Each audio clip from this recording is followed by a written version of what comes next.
We'll go ahead and call the meeting to order, and we'll welcome the public, including our viewers on YouTube, I guess. And we will start with a bit of agenda management. I would entertain a motion second to accept the agenda as presented. So moved. Second. There may be quite a bit of that. Any changes to the consent agenda items?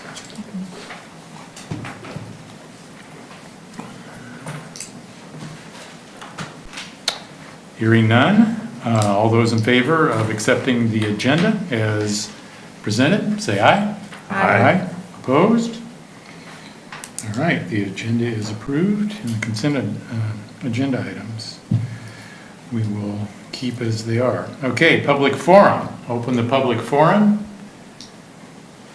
Harry, come up and speak at the microphone. Harry Bullbaum, I'm citizen of Waverly. Quick question requiring only a quick answer. I'm wondering what the board's attitude is at this time regarding electric vehicles. Are we going to ignore the onslaught? Are we planning for it? Do we have the infrastructure?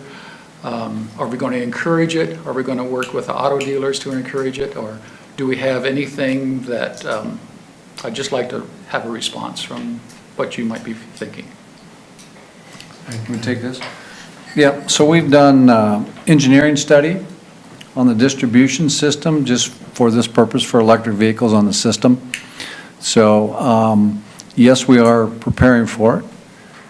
If it's an onslaught, we'll probably be in the same boat as most of the rest of the country that we can't handle it.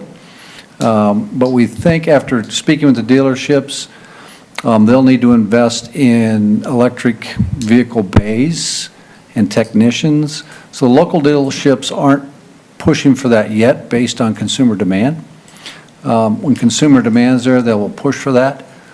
We are looking at an electric vehicle charging incentive for your garages because that's more of a distribution function for us. We need to know where those chargers are so that we can upgrade the distribution system. Should too many chargers get put on one transformer, it would blow up the transformer. So the incentive is to let us know where those chargers are going in.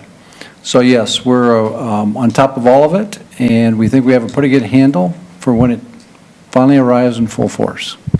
Thank you. Just a little bit more on that. Of course, we have put in the one charger here in the public parking lot over here, and had a fair amount of use from actually more than we anticipated from what Kurt has said. There's also a local Facebook group. I don't know if you've tapped into that, but there is a local Facebook group that I know Jen is connected with as well for electric vehicles. I don't know if you want to speak to that at all, but. Sure, it's just through our Waverly Utilities Facebook page, and then we started a group that if anybody was interested in electric vehicles, they can join in. They're free to post any information as well. Okay, thank you. Mm-hmm. Very good. Anything else? Anything from online, Angie, or anyone else? All right, hearing nothing else, we'll close the public forum. Move to the consent agenda items. The minutes from the August 9th, 2022 Waverly Utilities regular meeting. The trade accounts for the electric utility and trade accounts for the communication utility. If there are no objections, these items will be adopted. All right, they are adopted. We will move on to action items for the Waverly Utilities. There's nothing on the agenda, anything that we should address. Information items, there's again nothing on the agenda. We'll move on. And other business, any other items from the board or staff that is not on the agenda for today? Okay, the board calendar. We can review the board calendar real quickly. Upcoming, we have another budget review next month, and we set the date for the budget public hearing. next month. Is that, let's see, Yeah, later on here, We'll set the public hearing for the budget for the November board meeting. So that will be the last and final review of the budget. So we set the hearing date and the budget, we vote upon the budget the same day. and we will fix a date today for the Lease agreement. lease agreement. Will that be next month's Next meeting? month's That will board be meeting. next month's meeting, so that can be added to that calendar as well. Yep. Okay, anything else? All right. We will move on. Action items for the electric utility. Financials, Kelly.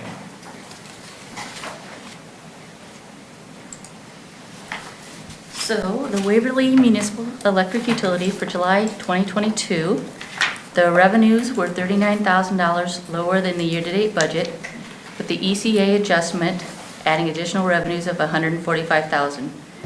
Residential revenues and industrial revenues were below budget by $47,000 and $53,000, and miscellaneous income was under by $65,000. The kilowatt sales for the month were 362,000, less than July of 2021, with residential 252,000 under, commercial 44,000 under, and industrial 52,000 under. These items are made up by being under in expenses by 425,000 lower than year-to-date budget, mainly due to Louisa, which is 116,000 under, purchase power is under by 186,000, customer accounts by 42,000, and G&A by 32,000. As you'll recall, we disposed of the hydros last month, so on the depreciation schedule, we removed those and they were fairly old. So what you have is the amount of asset and accumulation depreciation offset, but you did have $3,000 worth of basis left, which went to loss on sale, on disposal. All of these items add up to be a $454,000 better than budget. Due to the above reasons, cash and investments are $11,741,000. That is a decrease of $273,000, and we still are at $9,653,000 of outstanding debt, and that's no change. We recommend that you approve this July financial. Okay, entertain motion second to approve financials as presented. So moved. Second. Questions? Discussion? Hearing none, all those in favor of approving the financials as presented, say aye. Aye. Opposed? The financials are approved. Resolution 30-22, reimbursement resolution, Kelly. Yes. So the resolution 30-22, the reimbursement for payments made for capital purchases for the month of August of 2020 through August of 2022. That has a monthly total of $242,000 that was added, and the running total is $1,999,037. Entertain motion second to approve resolution 30-22. So moved.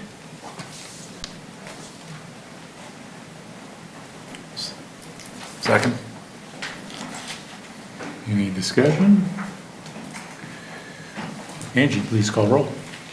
Kettleson, Yes. Faber, Yes. Buckingham. Yes, resolution 30-22 is approved.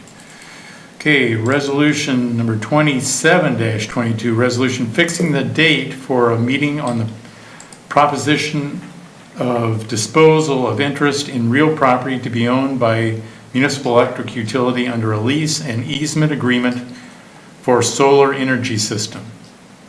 Darrell? Okay, so we have to set a public hearing to lease the land that we're going to purchase for the solar array under Iowa code. So even though we haven't made the purchase yet, we need to set it up so that when you can accept the lease next month.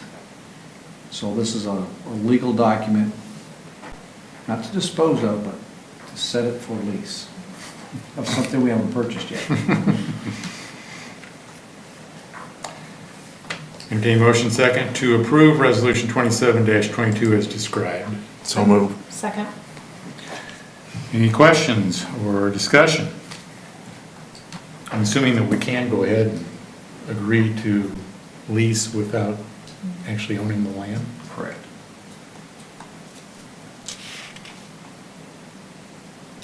Okay, Angie, please call roll. Baber, Yes. Kettleson, Yes. Buckingham. Yes. Resolution 27-22 is approved. Resolution 28-22, purchase power agreement.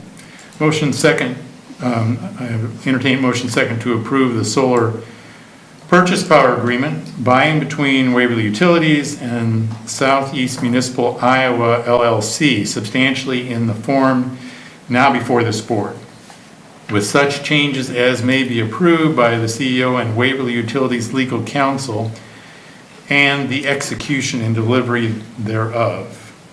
So entertain motion second. So moved. Yes. And second. Okay. Questions on this?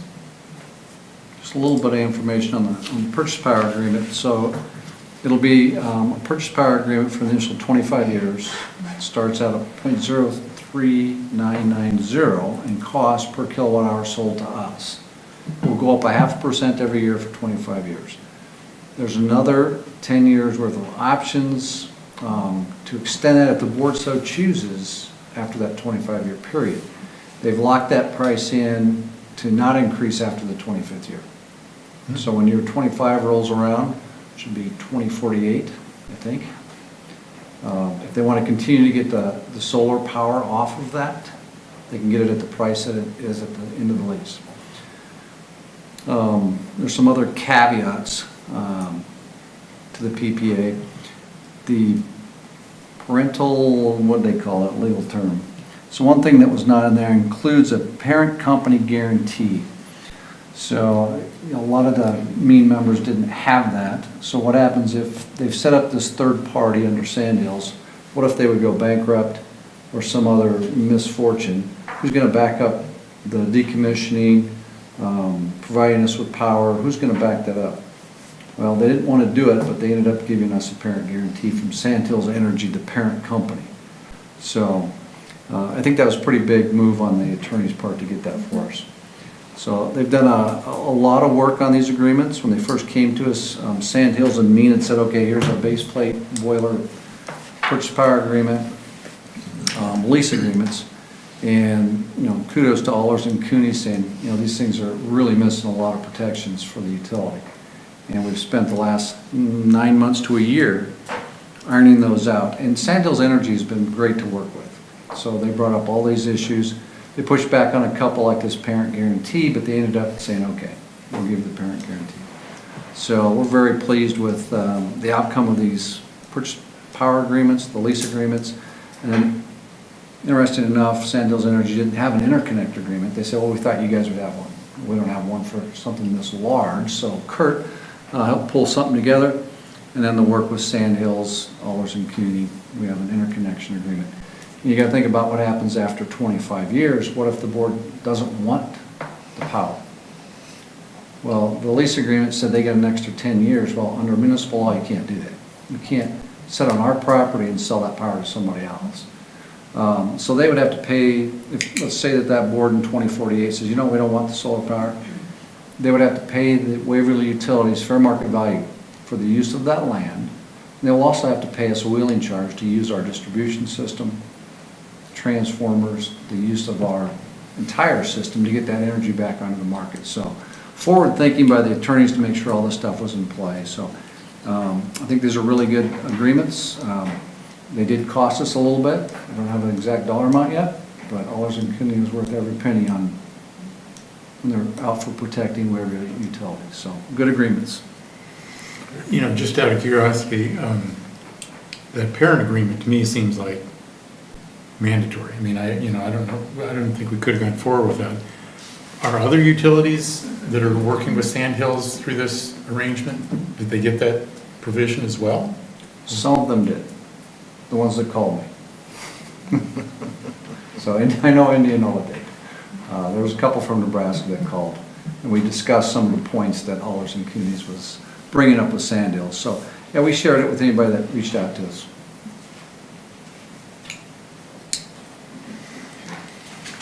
Okay. Other questions? Angie? Kettleson, Yes. Baber, Yes. Buckingham. Yes. Very good. Resolution 28-22 is approved. Resolution 29-22, interconnection agreement. Darrell, you've already kind of explained that. but Yeah, anything else? kind of touched on that. We will have to build from the south substation to the property.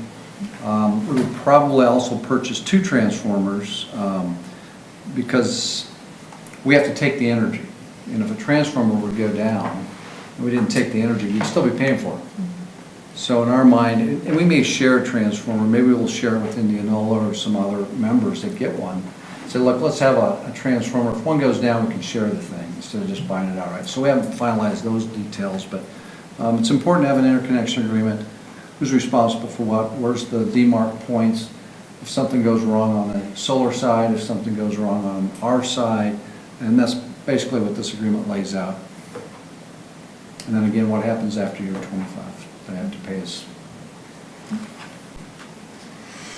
So entertain motion second to approve interconnection agreement by and between Waverly Utilities and Southeast Municipal Iowa LLC, substantially in the form now before this board, with such changes as may be approved by the CEO and Waverly Utilities legal counsel, and the execution and delivery thereof. So moved. Second. Any questions?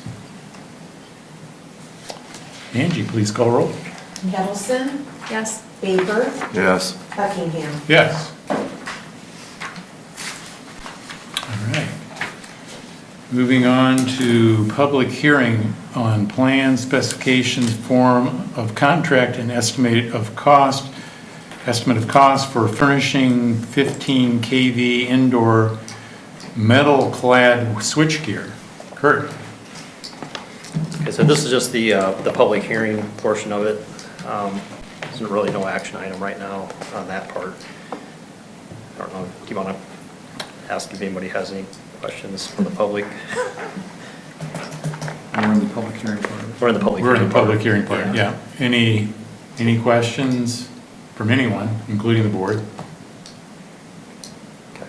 All right, we will close the public hearing. So we move to Resolution 31-22, resolution adopting plans, specifications, and form of contract and estimate of a cost for furnishing 15 kV indoor metal clad switchgear. Okay, so this resolution is for the replacement of the existing 15 kV switchgear at the West Load Center located at 1200 First Avenue Northwest. The replacement switchgear is in our 2023 capital improvement budget.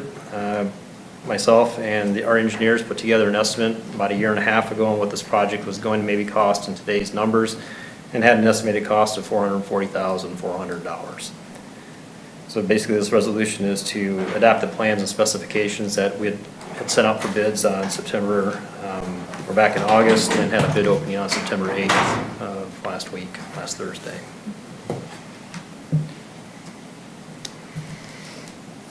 All right, Sort of. entertain motion second. So John moved. Rivers? Second. Questions? Is the bid close? That's part 2. Oh, okay. It's real, it came in very favorably, but we'll get to that part on the next All right. one, so, yep. All right, Angie, please call roll. Baber, Yes. Kettleson, Yes. Buckingham. Yes. Okay, so, part 2, consideration of construction bids. Kurt? So we did have 2 valid bids that came forth on September 8th at our 1 o'clock bid opening. We received 1 bid from States Manufacturing and another bid from Harold K. Schultz Company. Each bid came in, or 1 bid came in at $337,500 from Harold K. Schultz, and States Manufacturing submitted a bid for $433,934. So after reviewing the bids, the specifications, and the engineering documentation that was submitted, we found that the lowest received bid was from Harold K. Schultz and was both responsive and responsible, and has been recommendation from DGR Engineering to move ahead with a approval of the bid from Harold K. Schultz Company. Okay, no action required on that, so resolution 32-22, resolution making award of construction contract for the furnishing of the 15 kV indoor metal clad switchgear. So, entertain motion second to approve. So moved. Second. All right, any questions on that?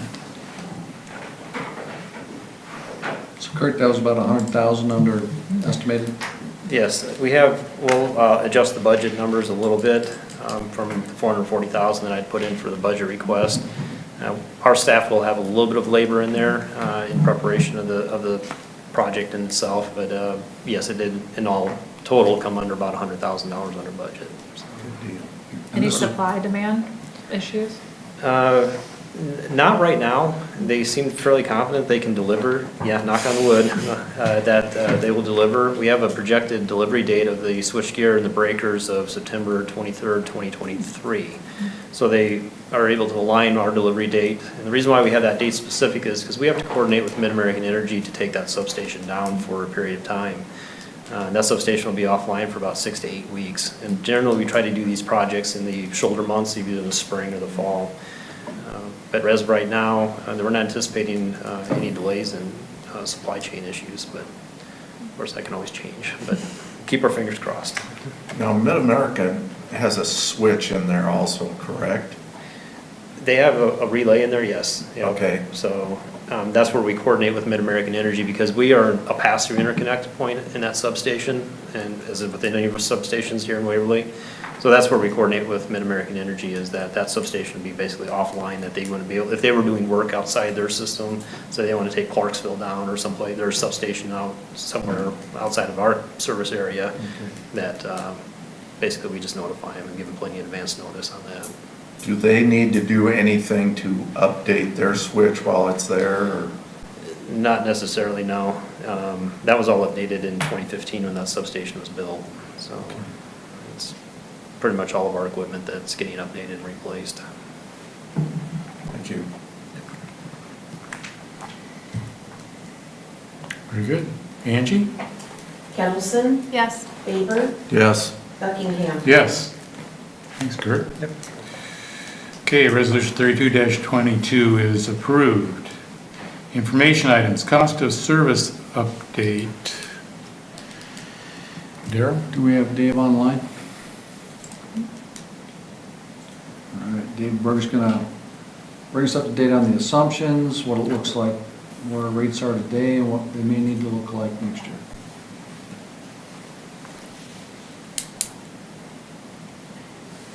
Hello, Dave? Can you hear us? He can hear us, but we can't hear him. Why would that be?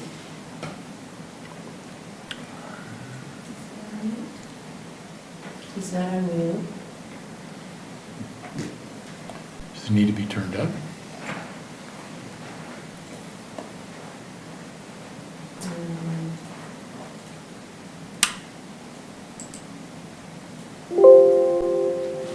Talk again, Dave. There we go. All right. Some people wish they could mute me, but,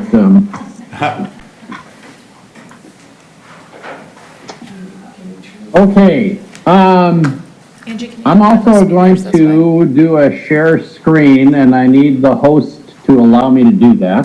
Thanks, Kurt. Here we go.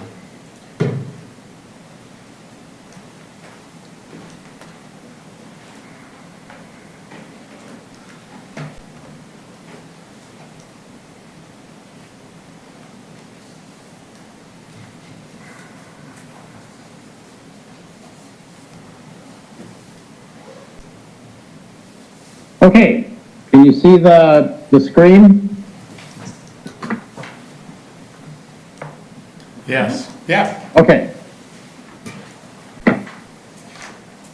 All right, well, good afternoon, everybody. Sorry that I'm not there in person. I promise I will be there when we get to the final results of the study, which we were planning to present next month. So this is what I call my interim report. It's basically to let you know where we're at. And before we get into ultimately the rate design recommendations. So this kind of, in a way, presents the problem, if you will, although your problem is not, certainly not significant. And what we're going to talk about, and most of the tables that I'll be referring to in the presentation should also be in that interim report that you've got.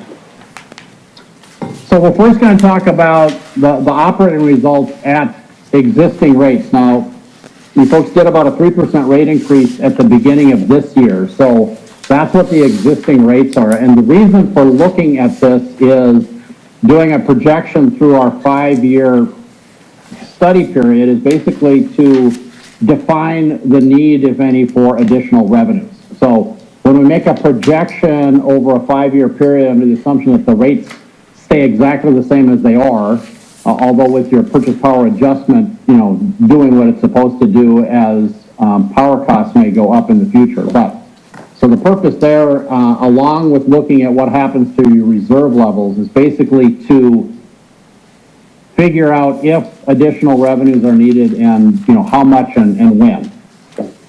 We'll also talk about cost of service, and the best way to describe cost of service is to say it's sort of the fairness issue between classes of customers. So through the analysis, what we do is we compare the allocated cost to serve a group of customers such as the residential, and then compare that cost to the amount of revenues that you're getting from that group of customers.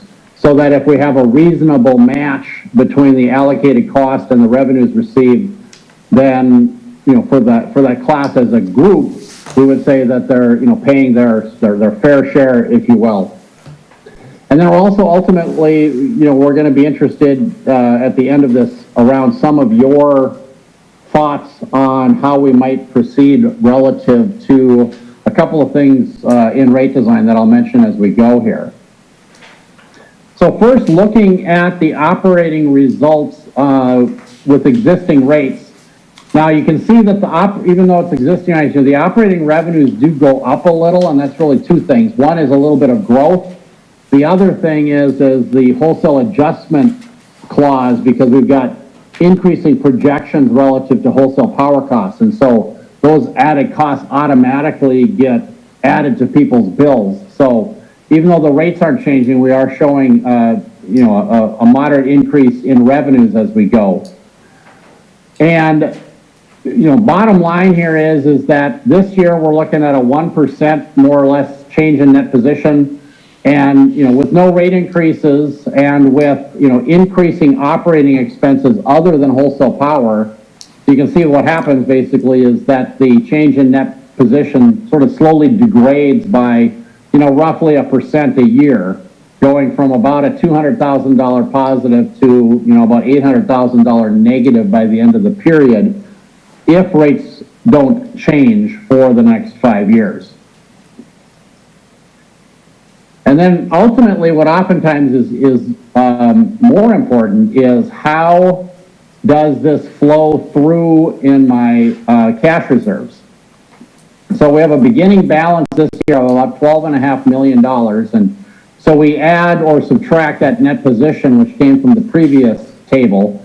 We also add in depreciation, because in the operating results in the previous table, depreciation is in there as an expense, but it's a non-cash expense. You don't write a check to anybody for depreciation. And so we can add that back in our cash reconciliation. We also have an assumption around issuing some debt. We're assuming late 2023 relative to paying for capital improvements, but you can see you've got some fairly healthy, particularly the first 3 years, capital improvements. And then we have to make existing principal payments on debt you currently have, as well as then principal payments on the new debt, which are shown here. And so kind of the bottom line here is that we're going from about $12.5 million of reserves down to about $7.8 million, and basically from about 50% of operating revenue down to about 35% of operating revenue.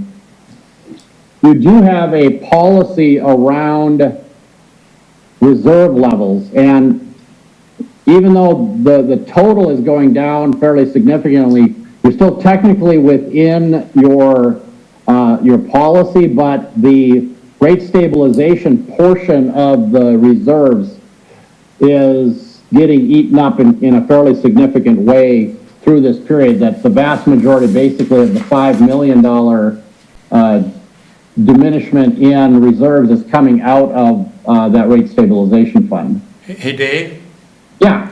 You know, backing up maybe just a little bit, but I was looking at table 2-3 and the projected results, and, you know, just any kind of explanation for that deterioration in, you know, net position each year. Is that's just inflated expenses? That's annual increases in operating expenses, and certainly, you know, we're all being reintroduced to the concept of inflation, especially for any of you who've been around as long as I have, and you know, remember the late 70s and early 80s vividly. In fact, you know, today the number that came out for the last month in inflation was much worse than they were expecting, and if you haven't seen what the market's doing, I suggest not looking, because you won't be happy. So yeah, and we've got some healthy inflation built into the assumptions going forward, and it was certainly, you know, what we're really seeing that two areas is, one is obviously in labor costs, but more significantly, I think in our industry, is in equipment and material costs. And we've seen significant increases in costs for equipment. You know, I've got a client, and actually it's a water rate client, but they just had their water plant improvements go from a couple of years ago, the estimate was 17 million, and now it's 25 million. And so, you know, and lots and lots of my electric clients are talking about, you know, how much transformers have increased and wire has increased and so on. So a lot of this is just basically, you know, the inflation in operating expenses above and beyond what we're seeing, you know, in wholesale power. And in fact, we won't anticipate the wholesale power to go up on a percentage basis as much as everything else does. But of course, you've got the adjustment clause, so changes in the wholesale power cost don't require a proactive rate adjustment on your part, because it happens automatically, and most utilities have that, and it makes good sense. Right.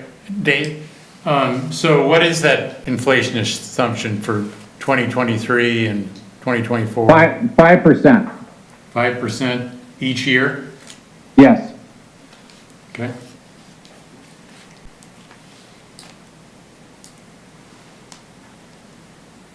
Okay, good, thank you. All right? Okay. Now, on a cost to service basis, I mentioned, you know, we do this allocated cost to serve, and we're essentially looking at the four major groups of residential, commercial, industrial, and municipal. And then these are the revenues, and it's a 2021 test year, so it's the actual results from last year. Now, when you've got these in total dollars, it can be a little bit difficult to sort of make those comparisons. But when we do it on a percentage basis, it's a little easier to kind of see what's happening here, in that, you know, residential, the allocated cost is 39.1% of the total, and you're getting 39.9% of the revenue. And so you can see these sort of net changes, if you will, if you wanted all of those things to meet exactly, which the commercial actually does meet exactly. But I can tell you honestly that cost of service is not a perfect science, and these results on a percentage basis are really about as good as you will ever see. In that, you know, that residential at, you know, within 1.9% and industrial within 1.7 is sort of the two big ones. For all intents and purposes, you can say you've got, from a class by class comparison, that you really do have cost-based rates. I could change one little assumption in there and these numbers would change a bit. So there would be no recommendations to do anything relative to trying to balance the revenues against the costs amongst any classes. That, you know, any change that we might do in rates, let's say on a percentage basis, that we would do it, you know, sort of evenly across all the classes, because The comparison here is really quite good.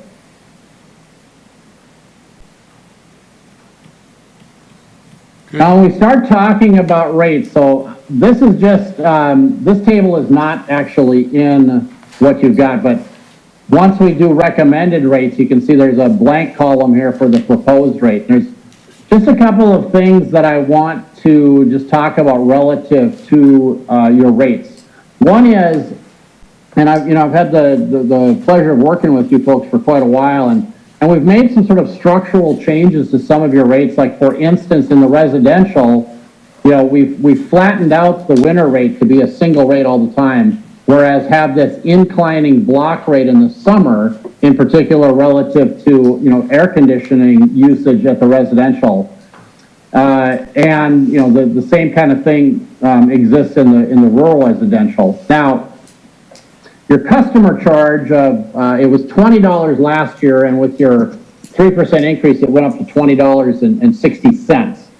And so when we get to talking about rate design, that's something that we want to look at specifically, is kind of how much we might do if we change rates relative to the customer charge versus the energy charge.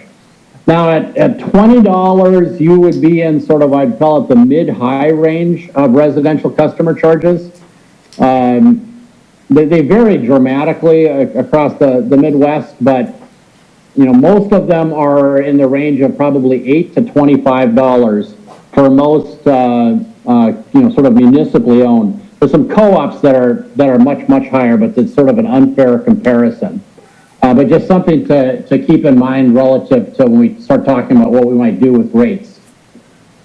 Also, specifically, the commercial service rate, we recognized this a while back, in that while you've got that inverted rate in the residential, where if you use more now in the summer, it becomes more expensive. In the commercial, you've got what's referred to as a declining block rate, where if they use more, the price actually goes down. And we had some discussions a while back, at least 4 years ago, about embarking on a program over time, essentially to equalize, keeping seasonal rates, but equalizing these two, and essentially moving to a block rate in commercial, so that, in a world where we're trying to see conservation amongst customers, that we're not having a rate where the more you use, the cheaper it gets. And so any rate recommendations that we might have, we would continue that path in the recommendations relative to the commercial class.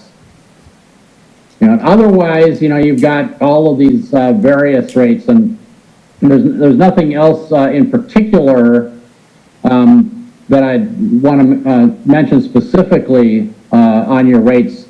That in particular, it's the residential and the regular commercial rates, where we're going to have a thought process about what we might do. So, in talking with staff, we've talked about the potential for another 3% increase in 2023. I'll tell you what, I've got 90% of my current clients would kill for a 3% rate increase. I've done some this year as high as 15%. And the primary reason that I've had to do some pretty significant 10 to 15% rate increases is because they are utilities that stayed flat for a long, long time, watched their bottom line degrade fairly significantly, were starting to wipe out their reserves, and essentially found themselves, practically in panic mode. And when I present a 15% rate increase, anybody from the public who might be there has long ago forgotten the fact that they might have gone 8 or 10 years without a rate increase, because 15% is and feels like a really, really big number. So, more numerous smaller increases, and you sort of proactively did this 3% increase in 22. And so the potential for another 3% increase in 2023, at least from my perspective and as a recommendation, that's, especially these days, that's not too significant of a rate increase. and that you would be better served to do multiple small increases like that rather than waiting, allowing your cash to degrade, and then all of a sudden needing a 10% rate increase. Now, relative to the concept, particularly, customer charges are particularly important in the residential class. And one of the things when staff and I were talking about this is, what if we got all of the 3% overall revenue increase from residential in the customer charge? What would that mean? And that would mean that customer charge of $20.60 would have to go up by about $3.30. So it'd go up to, let's just do easy math, to about $24. And then the energy charges wouldn't change at all.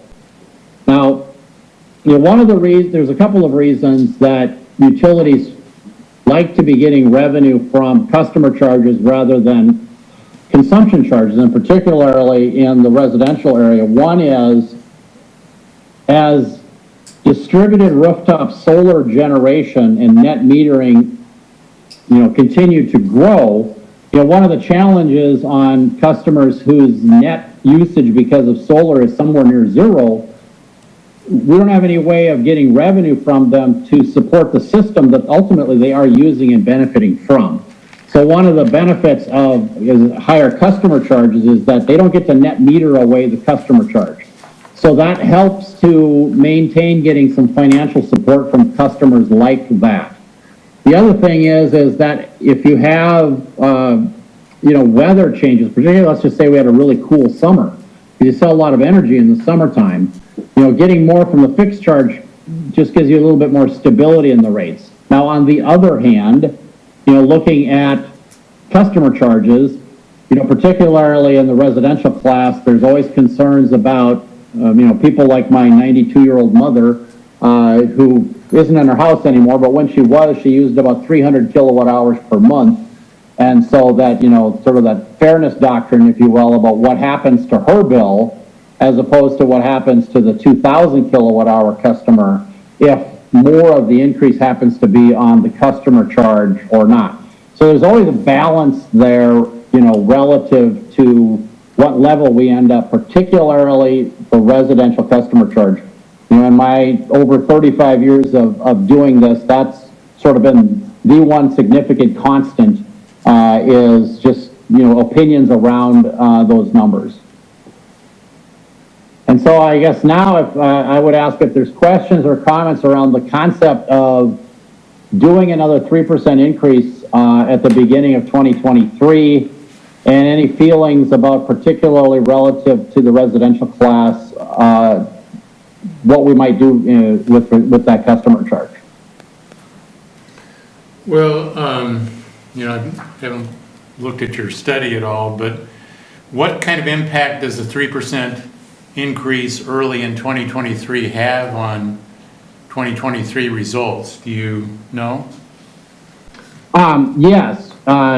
If you go back up here to, with operating revenues of, let's just call it, $20 million. Now, some of those operating revenues are not, due to sales, but it would be about $500,000 of increase. So when we look at, down here at what happens is, so if we had 500,000 a year, well, over a 4-year period, that'd be $2 million. So the 7.8 million would go up to 9.8 million.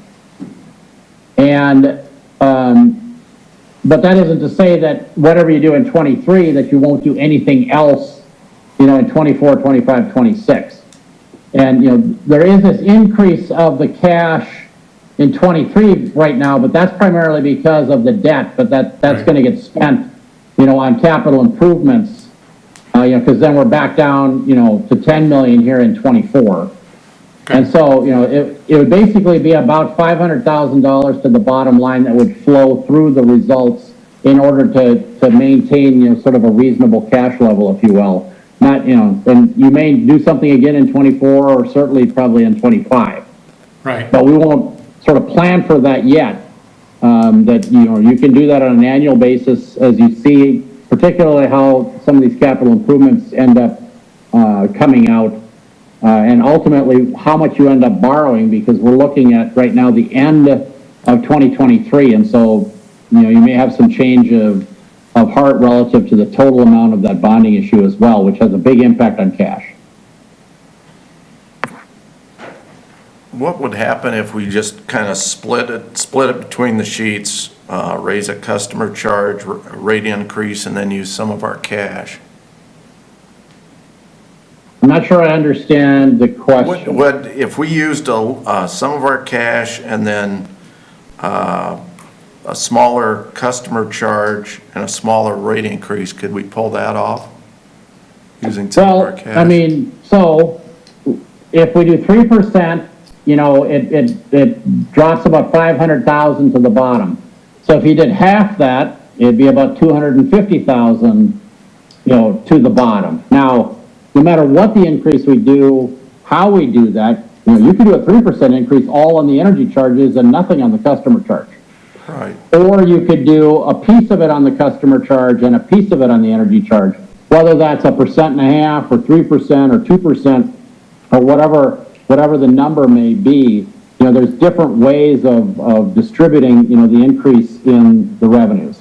Yeah, that's what I like, but that's just my opinion. Well, what's the reserve? You mentioned that there's a range, and I don't know what our policy is. Reserve is a % of operating revenue. You know what that is, and kind of what the industry standard is? Yeah, hold on a second. I'm gonna bring something else up here from the actual interim report.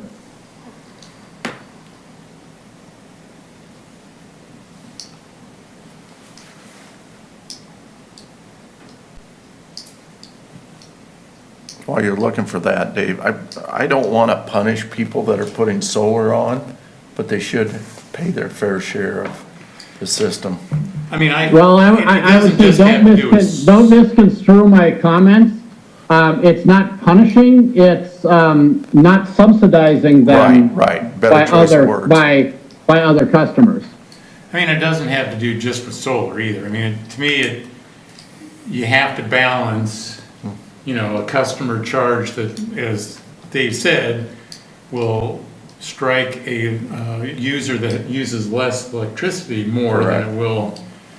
But on the other hand, I think you'd find that our customer charges and anybody's customer charges, any utilities, are probably lower than they should be because they should, in my mind, match up more with the expenses. And we've kept them low, and I think all utilities have kept them low just because of that reason. You don't want to punish the light user. So relative to the cash question, this is in the interim report, so it's table 2-5. And so what you do is you have a calculation of what your cash requirements are. So it's about 21.8 million here in 2022. It's basically non-depreciation operating expenses plus interest expense plus capital improvements plus debt payments is your cash requirements. And then you have an unrestricted cash requirement of 15%. So you can see that we can maintain that 15% unrestricted cash. But what happens is that designated rate stabilization fund, and you've got some other designated funds, that goes from basically 3.2 million down to 190,000. Yeah. So essentially what would happen is, yes, we're still meeting this at this point, but by the next year, you would not meet your cash requirements and your rate stabilization fund would be completely exhausted. Okay.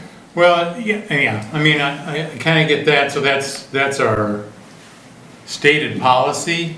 But is there any, and Daryl, Dave, Kelly, anybody, is there, you were using that statistic that showed cash as a % of revenue. Is there a range, an industry standard range for that for our size utility?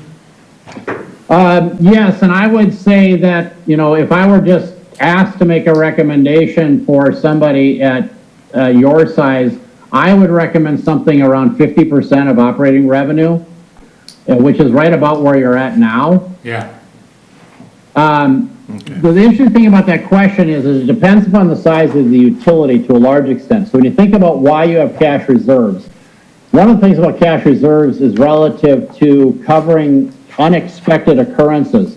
Here's a perfect example. When COVID hit, I had clients who had significant industrial load that shut down for 2 or 3 months. And what happened was that, a big chunk of their revenue disappeared. So, to a large extent, it depends on what your customer base is. If you're a utility I have a utility who gets 75% of their revenue from 2 customers.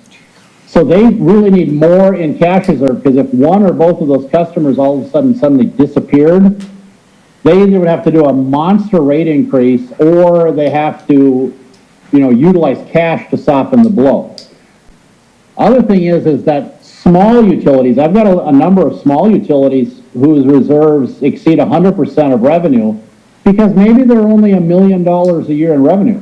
Well, it's even a small utility, it's not hard to conjure up sometimes when you might need $1 million. But I also know really big utilities with, 200 million of revenue, well, they don't need 100 million in reserves, because, if something happens, they've got, just based on their size, they're in a much better position to be able to deal with whatever that may be.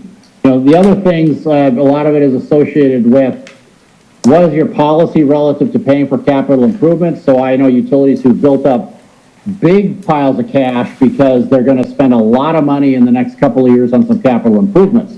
So they might be much higher than what you would think is normal, because they're planning to spend, $10 million next year on some big capital improvement and exhaust a lot of their cash without necessarily doing like debt financing.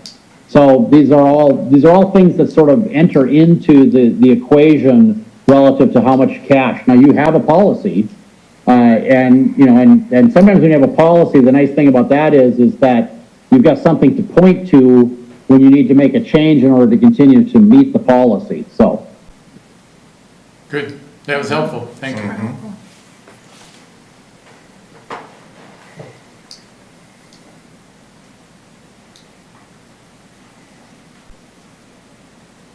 So really the last slide we got is questions, discussion. So I guess that's basically, where we're at. And again, any more that, people have some thoughts around, how much and if we should do an increase, and particularly with residential, how you might want to see something like that implemented. And if you want to chew on that a little bit, if you could let Daryl know, if you have some thoughts on that we could then work into our thinking as we put together a recommendation for presentation to you in October. I mean, the 3%, given what you just talked about, makes sense, I think. Got to think about that a little bit more in terms of your assumption of 5% inflation each year into the future, though. Well, the other thing is, remember, is that this is just the 1 year. This won't carry you.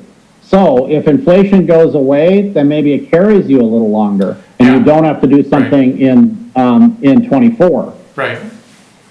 And, as far as the rate design, I mean, everybody has their own opinion, and I'm probably a little bit more with John. I mean, I probably tend to want to push up that customer charge a little bit more, because I think it balances our revenue and our expenses a little better, but, I'm open to other ideas on that too. Well, in your 22 rate increase, you did, a nice even spread of the peanut butter, because you did a 3% increase, and as you can see, the customer charge went up by exactly 3%. But then the energy charges also went up. Yep. So this is all basically off of a 5% inflation rate, correct? Assuming 5% inflation rate. Yes. Okay. And typically, inflation's running 8, maybe a little higher, but it's been my experience, you always trail behind inflation. things are going up. You can't guarantee what they're gonna go up. So we're trailing behind 8, 8.5 at 5. Now, if it stays the same next year, maybe we can stay 5. We'll see what our expenses look like next year. Maybe everything goes up 8% and we're short 3%. That would have an impact on the next year. So this is our attempt to not get ahead of inflation, but not fall too far behind inflation.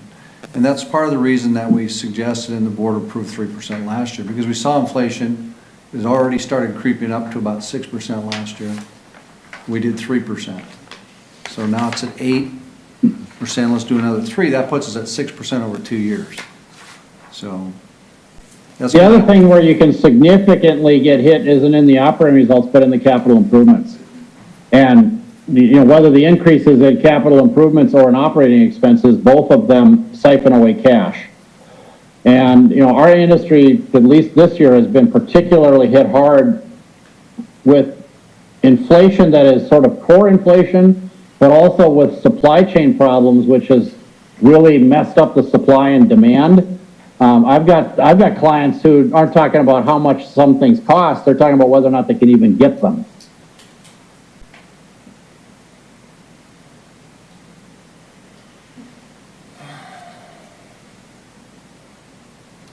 Other questions or comments for Dave? Since this is just kind of preliminary, we've got some time to think about this. Will we get a copy of that report? Yeah, Yeah, I thought it was gonna be in your packets, but I'll make sure you get that. So what we need, Dave needs to put in, to deliver next month is, what should he put in there? Should he put 3% in? Do we do a 50-50 split on customer and energy? 66-33? How do you guys want that to look when we bring back? Personally, I'm okay with the 3%. When you say 50-50, so what would that mean in just in terms of customer charge? Well, I mentioned if we did all of it in the residential customer charge, it'd be about $3.30. Okay, yeah. So if we did half of it in the customer charge, it'd be about $1.65. Yep. I mean, And if you just did straight 3% across the board, it would be about a 3-cent increase or whatever. I guess the 50% customer charge and 50% energy charge makes sense as a starting point for me. Again, not having given it too much thought yet. Should the other members be here to help decide? Well, we won't decide for sure until next month. Okay, this is just for him to put in.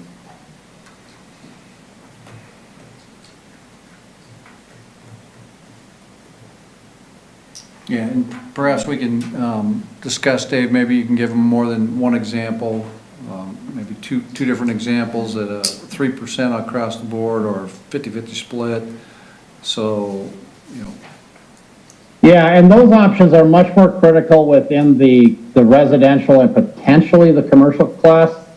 The others, the whole idea about customer charges in the big classes, they don't really even notice them no matter what they are.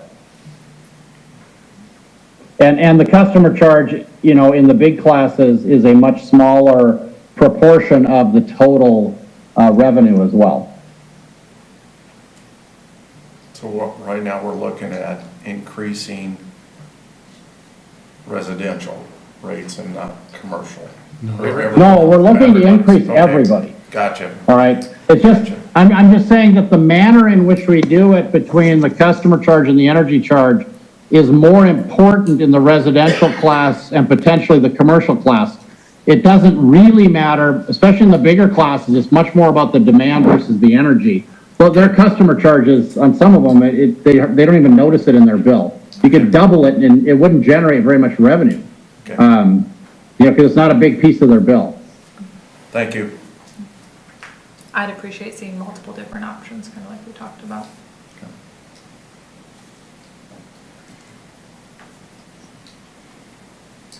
Anything else, Dave?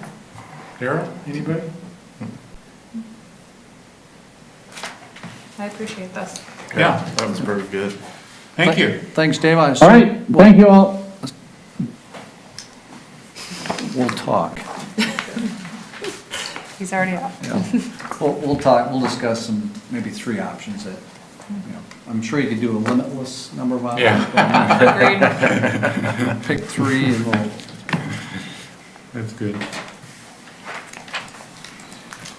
Okay, preliminary budget for 2023. Kelly. So you should have in front of you the 2023 preliminary budget. I am going to go over the executive summary, starting on page 2. Just hit the highlights. What we've included is a major capital, some projects would be for the transformers, switches, distribution lines, meters and services of a little over $1.5 million. Louisa and WS4 coal plants stand at about $184,000 right now. The west substation switchgear replacement, as Kurt had talked about, is still in the budget at $440,000. We'll revise that next time. The solar array is also in there at $1,143,000, and fiber expansion of $125,000. We do not anticipate replacing any vehicles in 2023. We do have some community giving of $22,250. This is a normal budgeted item that supports the projects such as hanging and removing Christmas lights, flags and banners, as well as equipment and materials to support our volunteer program. When compiling the budget, certain assumptions were put into place. We do mirror quite a bit of what Dave has talked about. The operating revenues at $19,929,000, an electric rate increase of 3% has been put into the budget. In my calculation, it came to $452,000, a little bit less than what David said. The kilowatt sales, we anticipate that those will be flat to the 2022. Our local diesel capacity revenues at $630,000. Louisa and WS4 at $2.6 million. We did include a rate stabilization fund amount of $500,000. We budget that, but if we don't need it, then we don't draw it.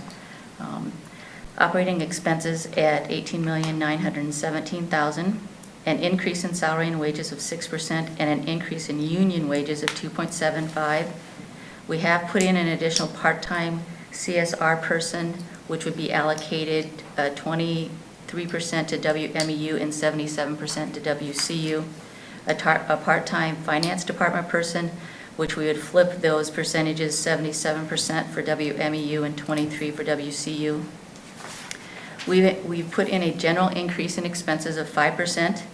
Purchase power rates, including the fixed cost recovery charge and energy charges, were also put in at 5% for the budget.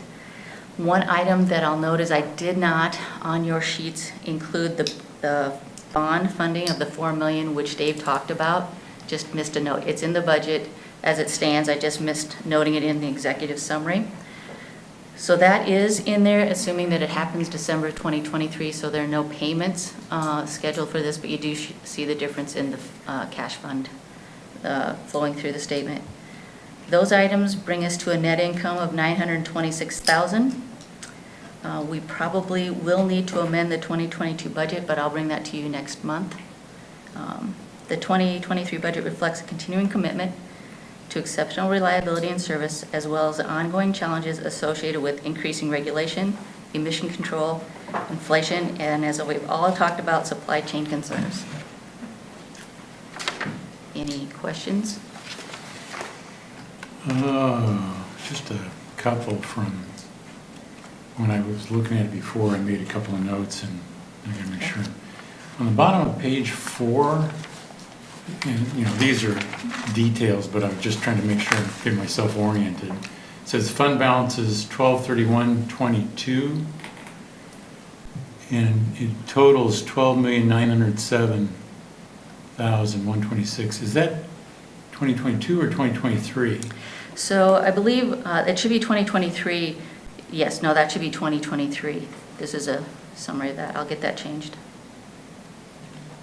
And I had a similar question. And again, I'm just trying to understand this, but way down on page 18, I think it was, at least that's what I noted. Talking about debt. And budget 2023, outstanding debt 7.265. Does that include the 3.9 million? No, it doesn't, because I don't have payment information on that yet. We haven't fixed the percentage, the interest and so forth, so that is not included in this. Okay. Okay. So that would be added on, would be Next, yeah. 11 million. Yeah, is that something we can get an estimate from Maggie, potentially? We could throw in a potential. She did give me an estimate, if you want estimates put into the actual information. Or I can do it as an additional remark, what the estimated payments are Additional remark. in the executive summary.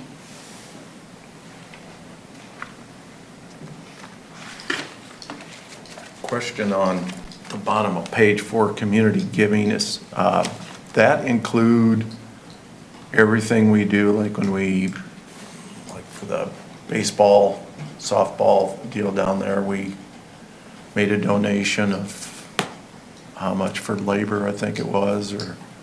So I might not be the person to ask because I haven't had enough, but Darrell say not. no, it isn't Okay. in there. All right, because that's one thing I was going to mention and send to Bob, but to me, if we, part of a budget is, if we're going to be gifting or whatever, it should include things like that nature. We've got 2 schools that are going up, and I'm sure they're gonna have their request something to be waived. I'd just like to see more information of what we're donating, especially if we're asking for a 3% increase in rates from the public, so they know where everything is going.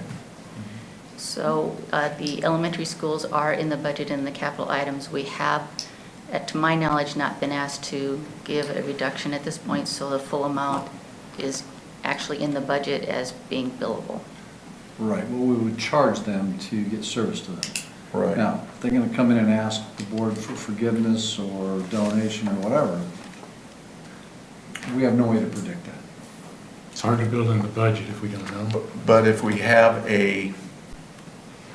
like a set figure, say 3% labor, this is our policy now. That's what I'm trying to do, so we can budget it. And we know for the future that, okay, if we're gonna have 2 schools coming online, then we can donate 3% of the labor to them, or more, whatever, but just so we have a budget and everybody understands, the public understands, we have kind of a rule to go by, and we're not gonna go over that and then turn around and raise our rates the next year or whatever. I mean, I think you raise a good point. I'm not sure it's a budget question as much as it is really just a policy question Yeah, for the board. either way, but just have something in line so we all know. And the public We had knows. this conversation before too, I can't remember what Yeah. project It was. was but we last had year this and we con- waived it till, no, it was this year. I can't remember. Yeah, I don't think we ever really landed on any, correct. policy to say, well, we're gonna give X amount or X percentage or anything. Yeah. So, And I think we should, so the public knows what we're doing, and whoever's gonna come and ask knows. They this can is- budget and we can budget. Right. Anything Yeah, else? just things going through my head is who's going to ask? You know, is it Oh, a yeah. nonprofit, is it a school, is it a hospital, is it a city Yeah. organization? Where do we draw that line? We have 3%, so, or 5, whatever, pick a number. And then, I don't know, first come, first serve, or you, like, some groups come to the city at the first of the budget year and say, hey, we're going to be as last year, or if the school wants something, then you need to give us a heads up so we can prepare. I mean, I absolutely agree with what you're saying. I mean, it makes a lot of sense to have something like that. I think our discussion last year sort of resulted in, we don't want to commit ourselves to very much, if anything, so we didn't build anything in. Right. But if everybody that's gonna have their hand out knows you need to come and approach us now for next year, then you best be coming to talk to us. And that way we can budget it, and it'll fall in with our 3% increase and everything else. To me, it's just easier to, it's like inviting the relatives to Christmas in June. You don't have a way out of it. You know what, everybody's can't say, we didn't know. There's lots of ways to look at policy and philosophy. I think in the past when we said, look, we're going to donate the labor because that's an operating expense we're going to pay. Now, in case of the schools and the hospital, we say, hey, here's the work we did, so much is labor, so much is parts. And we said, okay, we're going to give you back the labor part, which is our operating expense, but not cash out of our pocket. Mm-hmm. So it's real easy to waive that, even though it is an expense for us. We would have gotten the offset revenue. Mm-hmm. Something we don't, we budget for the expense, we don't, and we do budget to get paid that revenue, so if we give them the one side set. It's a big policy, and I'm not sure how we shore it up and try to find another utility that has a policy that covers everything. Well, some of them didn't have what we had with the interagency thing, so I think we have the ability to do it and the smart people to figure it out.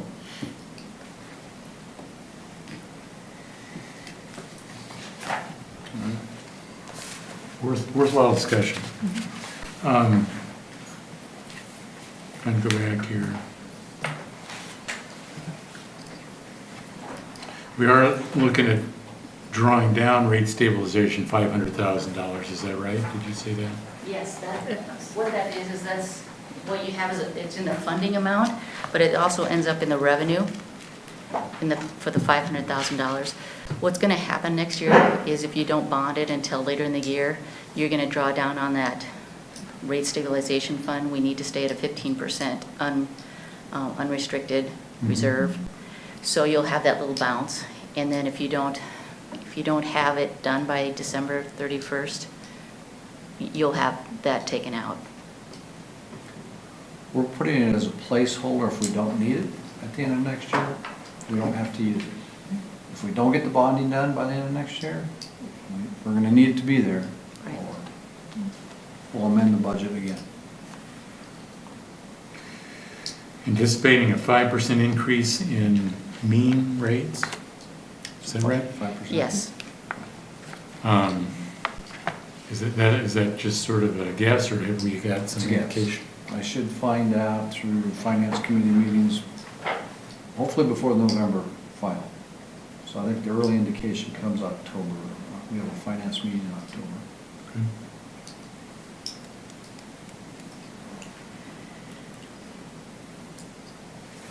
All right. Any other questions? All right, thanks, Kelly. Thanks. Monthly reports, the electric utility, monthly reports, department reports. Let's see.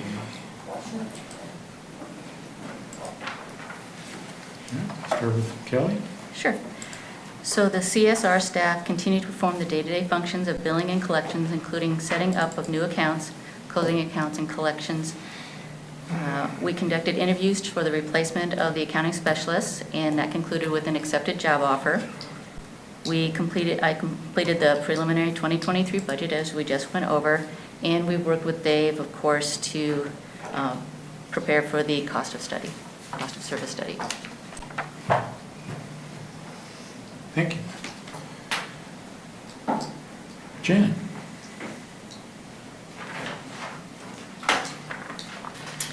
For the electric marketing, we promoted the back-to-school safety tips in the newspaper, and we do that every weekly ad. Just kind of gives them some tips of what was to expect when going back to school, both in college and in grade school. The monthly electric social media posts were done on Facebook and Instagram. Pat Grassley, if you remember, was here to visit our facility, so we did promote that he was here in the newspaper and on social media. And Amelia also did an article about that and posted a photo as well in the Waverly newspaper. And then, as a whole, we celebrated the safety celebrations, so we do that once a year where we commend our employees for being safe throughout the year, saving us money in the long run, and our customers in the long run with us being extremely safe. And so we had a luncheon for that and a small gift for everybody. Very good. Questions? Thank you. Kurt? If I could say so, went to it and it was very well received, and I was on our safety committee for years and years, and it's very important that employees are safe, and I don't know how they do it. Electricity just It's an amazing record, really. Yeah, it is, and people need to understand, the public, that helps us keep our insurance rates low, and they do a great job. Kurt? We completed the Southeast Farm Line project along 260th Street last month. This was just a small portion of a primary rebuild that we were having some issues with from tree overgrowth. We moved that service from overhead to underground. Had a couple outages, one planned and one unplanned last month. The planned outage had occurred on August 11th, mostly in the 900 and 100 block of East Bremer Avenue. It's mostly affected businesses. We had a switchgear, or a switch that was starting to have arcing issues inside the cabinet during a service locate that we were doing earlier in the day. So headed off a fairly significant outage by getting that switchgear replaced out in the field before we had an outage on that occur. Had a wildlife incident on August 15th that affected customers along Lyman and Wilson Avenue. Affected about, I don't know, 30 customers for about 27 minutes. So wasn't anything too long on that. It was just a fuse that blew on that outage. A couple line maintenance items, and then we started the underground service work at the North Elementary School for the new WSR Elementary School last month. We'll be moving to the west side probably here in the next couple of weeks when they've got some dirt work finished up on that location. In August, Kelly and I participated in the Central Municipal Power Agency Services Future Transmission Investment Opportunity Discussion.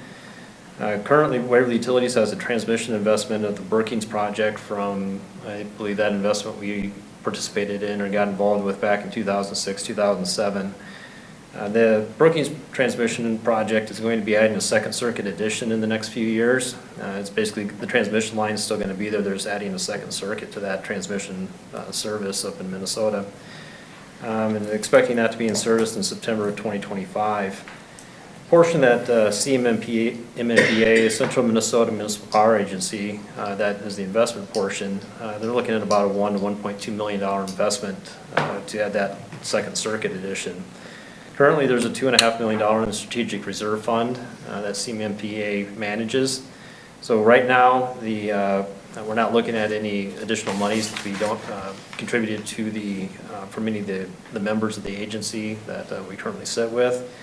They'll just be taken out of the strategic fund to cover that $1 to $1.2 million investment for that second circuit addition. Can you remind me, Kurt, what percentage of that does Waverly Utilities have? Do you know? Oh, you're going to ask me that. 0.76%. So we invested roughly about $100,000 in the Brookings project back in 2007. So it wasn't I don't make light of $100,000, but in transmission world, it's not a significant amount. But okay, so that's the percentage we have of that project. What percentage what translate that into percentage of the the organization that we're part of? What's the name of that? MMTG. MMTG. There's probably documents somewhere. Yeah, We're not a huge part of it. Wilmer, Minnesota is the hugest partner they bought. They spent a lot of money the first go around, so they have the largest chunk of that line. And then each system that bought into, there's a percentage. Are we like 4%? it's probably right around 4 on the MMTG side, yeah. So it's still I was just trying to kind of gauge how much of this additional investment Waverly Utilities would have, you know. Yeah, it's probably still gonna be, I'm gonna say about double what you currently add, so you might get close to 2% when it's added and up and running. The numbers that they were giving out were very preliminary at the time. They didn't get real deep in the weeds. They were mostly just looking for the utilities to participate in the second edition, which we did as a utility. We did give the notification that we are interested in the project. So we'll have some information coming to the board probably the next year or so here when they get things finalized. I mean, you know, I don't know the specifics of this, but, you know, my high-level impression is that we would like to have more ownership in transmission because there's a great return on it. Yep. So, you know, unless there's something unusual about this, I would think we'd want to be involved, so. Yeah, I don't believe the original investors in the Brookings project, we can increase that percentage, but this leads in a good segue into the next portion of it, where Mid-Continent Independent System Operator, MISO, exploring 4 large transmission projects in Minnesota that are not currently being built or have been built, but they will be in the next 10 to 15 years. Those are projects that we can significantly increase our investment in if we choose to do so. Those projects are going to total in excess of $2.2 billion. CMMPA's portion of that investment is estimated to be upwards of $40 million. So that portion of those future projects is something that Waverly Utilities could look at investing in at a higher rate if we choose to do that. And again, that not a lot of information. The timing of that investment is uncertain at this time, but we'll be getting information as it's provided to members as it comes along. But mostly they wanted us to be aware of these large transmission projects that will be coming up. We don't get invited in very often to these projects come along, so we kind of already have our foot in the door from 20 years ago when we first started this with CMMPA and CMPAS. So how it works today is it doesn't cost us any money to buy this transmission. It's a unique formula that we got approved. We had to have a little bit of money up front to help pay for the attorneys to get FERC to approve the hypothetical equity position. So when you plug the numbers into the formula for FERC, we get a 50% equity as if we own transmission. Then we go out and borrow the money in bonds. And then the return we get from MISO to pay for our share, our rental share of that transmission, pays the bond payments. There's a little bit left over, and they send out those crumbs back to us today and say, here you go, but once it's paid in 30 years, you're going to get the full, today it's 10.34% return on your investment. So future generations are going to see the bulk of the work, but today's ratepayers aren't paying for it. But tomorrow's ratepayers will see a nice transmission benefit. So I'm sure those are the same type of scenarios they want to get involved with on the future ones. So. Moving to generation substations, work continues on Engine 7's generator. We're getting really close to getting that back online. We're still working on the cabling. It's gotten a little bit more, not complicated, but a little more involved. It's older equipment, so the more we tear into it, we find a few things here and there that we want to get addressed while that generator's offline, but we anticipate we'll have Shermco on site here by the end of the month to do final inspections and commissioning of that engine. Again, installation of the jacket water piping on Engine 7 was completed, and just some general maintenance items around the north plant with the installation of a crane hoist and things like that. Good, thank you, Kurt. Thank you. All right. Move to communication utility action items. Resolution 33-22, approve cost principles and audit requirements for federal awards related to NOFA 7. Jeff? That's a mouthful. NOFA 7. So, see if this will work there. NOFA 7 is Notice of Funding Availability 7 through the state of Iowa. So earlier in the year, the Waverly Communications Utility was awarded a grant through the ARPA funds, Coronavirus State and Fiscal Recovery Funds. And so We're starting to move forward with some of those purchases and collecting at least 50% of our grant award. In order to do that, we need a formal policy indicating that we follow the Office of Management and Budget purchase policies. Although there's a little caveat, so there's dollar values that the federal government makes us follow, but those are higher than what we have to follow as a municipal for state funding under Chapter 26 construction bidding. So we need this policy in place to get the funds up early, and we'll comply with that policy. This allows us to check the box and get that process started, but we would have always followed the state guidelines for construction bidding processes under Chapter 26. Very good. Entertain motion second to approve Resolution 33-22. So moved. Second. Any questions? Just for budgeting purposes, so we're gonna show spending 1.2 million this year, next year? Next year, Next year. But we're gonna receive 720,000 this year? yes. Okay. So when you look at the budget and you see Assuming- these dollars. The wheels of the federal government So this move is within the next 3 already months. coming in and anticipated expenditures going out. So when you look at the budget and see that, think of the grant was 2.4 million. We anticipate spending it over 2 years, getting in 1.4 million in grant money back to us. So that's how that plays into the budget. A little timing. Okay, Angie, please go roll. Favor, Yes. Kettleson, Yes. Buckingham. Yes. Resolution 33-22 is approved as described. Information items, department reports. Jeff? All right, staff continue with installations, fiber drop cutovers, and responding to service incidents. We've done the inspections on the main lines to New Hampton and Cedar Falls. It's getting to that time of the year where wildlife looks for warmth and finds themselves in our pedestals, so we're a little more aware of what's going on in completing those inspections. So far, we haven't seen anything, but over the next couple months, it'll be important that we continue to do that. We're working with the city to extend fiber services to the water towers and wells for their SCADA system, so supervisory control and data acquisition system, so that they can monitor all that remotely. And so if you see an orange pipe sticking out next to a water tower, that's our services. We're continuing to work with Bartles on their new development area and estates and follow their progress.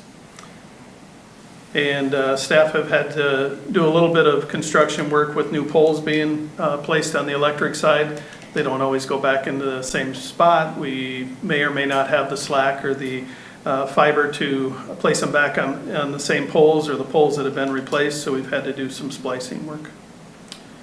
We touched on the NOFA 7 grant, and the next thing is we are meeting with RSM to conduct a cybersecurity vulnerability assessment, and this is within our strategic plan, so hopefully we'll have an agreement soon and they'll be able to come in and give us some feedback on some areas where we may have some gaps or some vulnerabilities.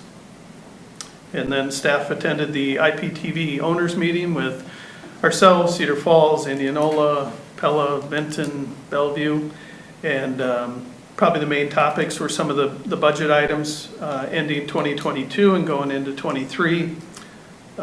Signal, change in the signal that we're going to receive and the cost impact for that. The new signal, if you will, should allow us some better redundancy, quicker failover. The current system right now requires some manual intervention, and this change will allow it to happen automatically. And then we've been, all partners have been talking about some signal quality issues. We send a signal through an ad insertion, which we've seen some problems with, particularly this weekend on Big Ten networks, so we're trying to work on resolving that as soon as possible. Good, thanks, Great, Jeff. thank you. Kelly?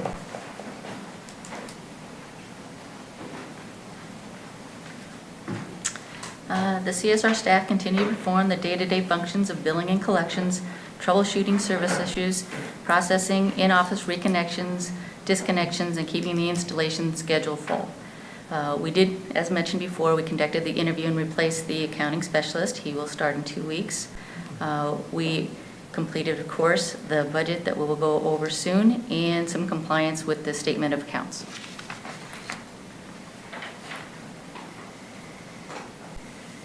Any questions? All right, thank you. Jen? The September campaign for Telecom is Think Big this school year, asking our customers to think now that the kids are back in school, that they may want to increase their speed or package with the internet. And that ran in newspaper, radio, and social media. The letters to customers who were in these tiers for Outside TV and the Olympics channel, they are going away. So there was a mailing sent to the customers to notify them of that. We had updated channel guides, so that requires having new printed guides. And if you remember, we do both a regular one and then one that larger, so those that need to be able to see the print bigger, we do that, as well as posting it on our website and updating the program where they can pull it up there too. And then monthly Telecom social media posts. Very good, thank you. All right, well, per Iowa Code 22.7, confidential and competitive information, entertain motion second to go into closed session. So moved. Second. Second. All right, Angie, please call roll. Thank you, guys. Ellison, Yes. Baber, Yes. Buckingham. Yes. Let me take a break for a second.